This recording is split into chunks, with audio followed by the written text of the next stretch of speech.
akan menyampaikan rilis korban sekaligus pelapor atas nama CC, umur 29 tahun, pekerjaan swasta, alamat di Jalan Raya Kordini, Kelurahan Curug Srengseng, Kecamatan Kelapa II, Kabupaten Tangerang, dan juga di apartemen Full Mansion, Kembangan Selatan, Jakarta Barat.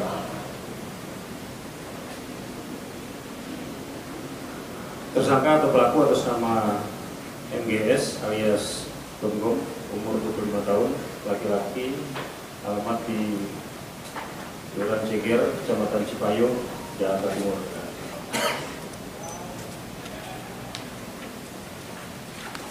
TKP di wilayah Kembangan, Kota Jakarta Barat.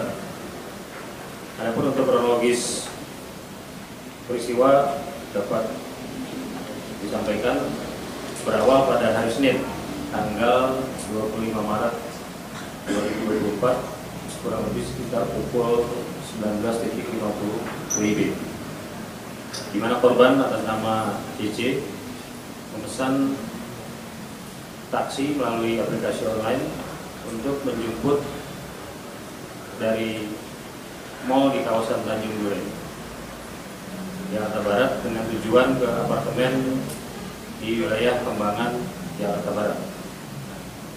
Kemudian oleh driver yang juga pelaku tiba di lobi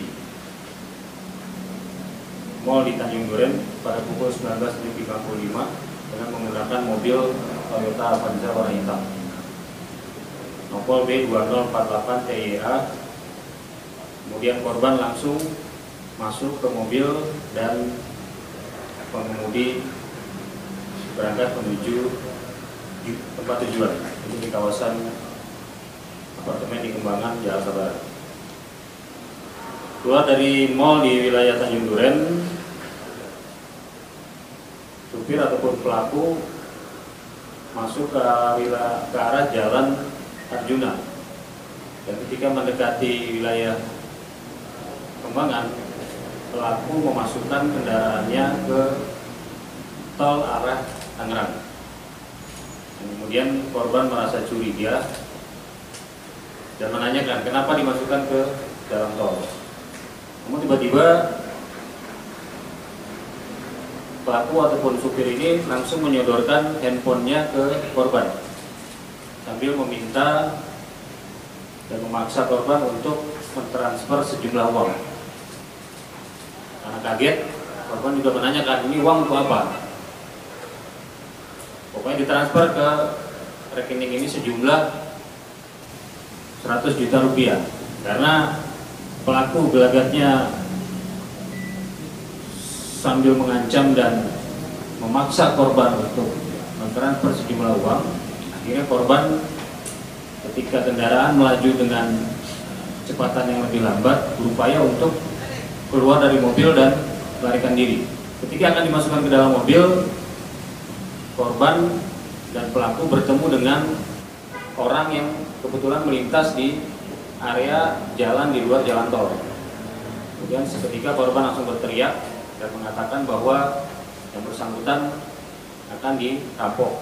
Nah, kemudian setelah peristiwa tersebut, korban langsung menghubungi pihak keluarganya dan malam itu juga melaporkan ke polisi. Dari hasil pendalaman yang dilakukan oleh penyidik bahwa motif utama dari pelaku untuk mengancam dan meminta sejumlah uang kepada korbannya adalah karena yang bersangkutan pepet mau menikahi pacarnya. Ketika di bulan April yang bersangkutan akan menikah dan belum ada biaya untuk menikah, akhirnya yang bersangkutan melakukan tindakan tersebut. Jadi motifnya adalah kepepet karena yang bersangkutan mau menikahi pacarnya. Pelaku hanya menyodorkan handphone yang bersangkutan sambil menunjukkan nomor rekening dan meminta si korban untuk mentransfer sejumlah uang sebesar 100 juta tersebut dengan disertai dengan ancaman. Kalau penganiayaannya ada nggak Pak pada saat proses itu Pak?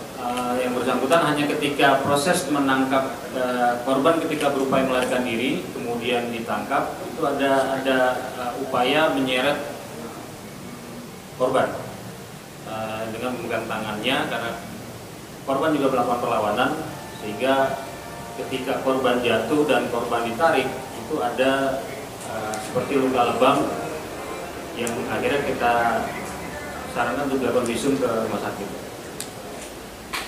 Berarti ini kan pertama pelakunya Iya. Berarti sebelum ketika dia mau melakukan aksinya itu dia sudah merencanakan sebelumnya. Ini bakal dijadiin target nih karena kepepet atau karena ada korban kelihatannya kaya gitu kira dia. Iya, karena jadi si pelaku ini kan sudah kurang lebih 7 tahun jadi bekerja sebagai pengemudi ojek online ini ataupun taksi online. Yang bersangkutan mengakui bahwa ini baru pertama kali dia melakukan tindakan itu dan merencanakan pada saat itu juga ketika dia akan menerima orderan penumpang dan pada kondisi kepepet ingin mendapatkan uang dalam jumlah besar dalam waktu singkat. Sehingga dilakukanlah upaya-upaya ataupun tindakan-tindakan seperti itu dengan mengancam korbannya untuk mentransfer sejumlah uang sebanyak 100 juta. Pengungkapan kasus ini jadi berhasil mengamankan barang bukti satu buah handphone merek iPhone 13 Pro, kemudian 1 unit mobil Toyota Avanza dan 1 unit ataupun 1 buah handphone merek Oppo A5s. Terhadap pelaku dijerat dengan pasal 368 KUHP ancaman 9 tahun penjara dan pasal 365 KUHP juga ancaman 9 tahun penjara serta pasal 335 ayat 1 KUHP dengan ancaman pidana 10 tahun penjara.